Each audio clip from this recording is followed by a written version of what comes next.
Stéphane avait toujours été fasciné par la photographie. Dès son plus jeune âge, ses parents lui avaient acheté des appareils photo jetables qu'il remplissait en un clin d'œil. Chaque semaine, il devait faire développer plusieurs pellicules dont leur fils prenait de photos.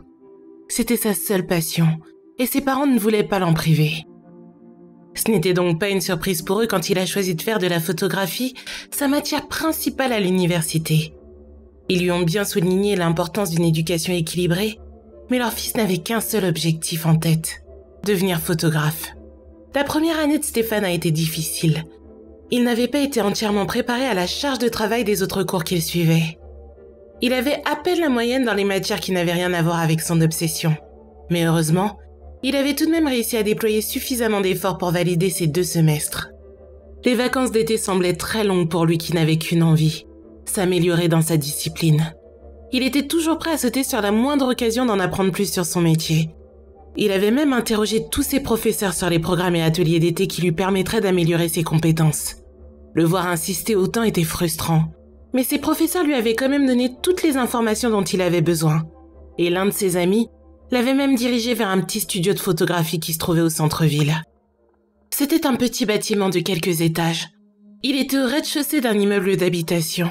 Les fenêtres de l'immeuble étaient ornées de décorations tribales qui bloquaient la vue de l'intérieur du studio.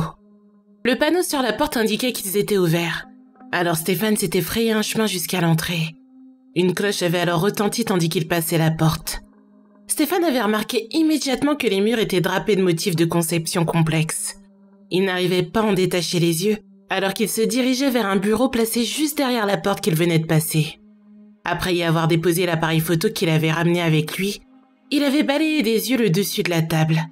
Elle était recouverte de divers bibelots provenant d'un éventail de cultures différentes. Et au centre, il y avait un bol dans lequel brûlait de l'encens.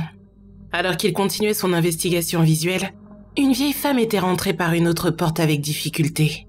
Elle était frêle et semblait en mauvaise santé. Ses yeux étaient vitreux et ses mains tremblaient alors qu'elle tâtonnait les bibelots du bureau. Elle sursauta en touchant l'appareil photo de Stéphane, puis elle recula haletante. Il est là. Je sais qu'il y a quelqu'un d'autre ici. Stéphane avait été vraiment surpris de voir la condition de la vieille dame. Il était évident qu'elle était aveugle et il ne savait pas trop comment réagir pour ne pas l'effrayer davantage. Il resta donc silencieux un long moment avant qu'elle ne parle à nouveau. Je vous l'ai dit, je sais qu'il y a quelqu'un. Qu'est-ce que vous voulez? On m'a dit que vous pouviez m'aider à m'améliorer en photographie. L'expression de la vieille dame avait complètement changé. Et la peur que l'on pouvait auparavant lire sur son visage s'était transformée en soulagement. Alors, vous aimez prendre des photos, c'est ça?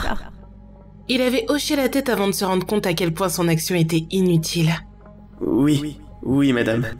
Pas besoin de formalité, mon cher. Si vous êtes venu pour en apprendre plus sur la photographie, alors suivez-moi. En disant ça, elle avait pointé du bout d'un de ses doigts frêles en direction de la porte dont elle venait de sortir. Stéphane contourna doucement le bureau tout en saisissant son appareil photo. La pièce derrière la porte était sombre, et tout comme celle d'à côté, la seule source de lumière provenait des bougies qui se trouvaient un peu partout autour. Il avança, mais un sentiment de danger lui submergeait l'esprit. Il n'avait jamais été dans un endroit comme celui-ci, et quelque chose semblait clocher. La vieille dame avait l'air assez inoffensive, mais les images qu'elle avait placardées sur le mur étaient très perturbantes. Chacune des photos montrait une vision très rapprochée d'un visage. On aurait dit que ces photos avaient été réalisées par surprise, car Stéphane avait l'impression que chaque visage était déformé par une expression de choc. Qui sont tous ces gens? Avait demandé Stéphane alors que ses yeux balayaient la pièce. La femme s'était retournée brusquement, puis avait dit... J'aime prendre des photos des étudiants à qui j'enseigne. Stéphane toucha la photo d'une jeune fille asiatique qui avait l'air morte de peur. Pourquoi ont-ils l'air si surpris? La femme se mit à rire doucement. Eh bien, quand on ne peut pas voir, on ne prend pas que des photos incroyables, si vous voyez ce que je veux dire. C'est vrai que cela me manque, de ne pas pouvoir contempler mon travail. Il se retourna et vit la femme debout derrière un très vieil appareil photo. Du type de ceux qui nécessitent un flash photographique à tenir dans une main et qui faisait de la fumée une fois enclenché. La vieille femme avait alors montré une chaise qui était placée devant une toile. Stéphane se tourna vers le siège les mains tendues pour toucher le tissu soyeux de la toile. Il regarda à nouveau les photos accrochées au mur et constata que chacun des sujets se trouvait devant le même tissu. Nerveux, il se tourna vers la vieille femme et remarqua qu'elle préparait son appareil photo afin de l'utiliser. Il se dépêcha alors de marcher vers elle pour lui dire qu'il ne voulait pas. Non, asseyez-vous. Ça ne prendra pas longtemps. À contre-cœur, il retourna s'asseoir. On m'a dit que vous pouviez m'en apprendre davantage sur l'art de la photographie. Et je n'ai pas l'impression que ça ait beaucoup de rapport. Sa voix tremblait un peu, et il se détesta d'être aussi perturbé par ce qui était en train de lui arriver. Oh mon Dieu, comme vous vous trompez. C'est exactement ce que je suis en train de faire. Elle avait l'air un peu vexée de ce que le jeune homme venait de lui dire. Saviez-vous que dans certaines cultures, on croit que l'âme d'une personne peut être emprisonnée dans une photographie? Stéphane hocha la tête en regardant de façon insistante la sortie. Oui, j'ai déjà entendu parler de cette légende. La vieille femme se pencha vers la caméra avec un sourire. Et les auras? Vous connaissez ces motifs colorés de lumière qui sont censés les montrer? Oui, enfin, ce que je veux dire, c'est que je n'ai jamais cru à tout cela, mais j'en ai entendu parler, en effet. Et si je vous disais que cet appareil photo est spécial et qu'il peut capturer cette aura? L'idée était idiote, et le fait de l'imaginer avait fait rire Stéphane, même si maintenant il était convaincu que cette femme était juste sénile. Son jeune visage avait été éclairé de lumière lorsque la vieille dame avait pris la photo. Les lèvres de Stéphane n'avaient repris une position neutre qu'après que la pièce ne soit redevenue sombre. Il resta assis, sans bouger de sa chaise alors que la femme s'éloignait de son vieil appareil photo. Ses yeux avaient perdu leur couleur terne, et ses cheveux grisonnants avaient retrouvé leur teinte naturelle. Les rides qui jonchaient son visage avaient maintenant disparu et elle bougeait avec grâce.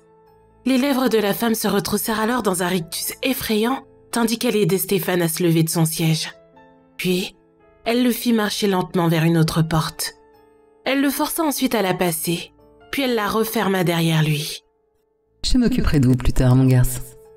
Sa voix était devenue maintenant belle et douce.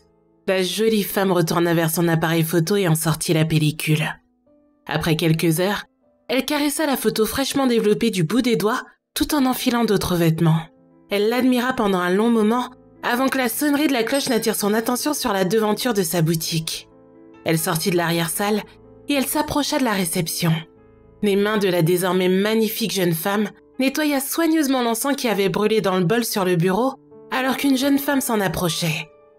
Elle la salua joyeusement alors qu'elle posait un appareil photo sur le haut du meuble. Comment puis-je vous aider? On m'a dit que vous pouviez m'aider à m'améliorer en photographie. Bien sûr. C'est par ici.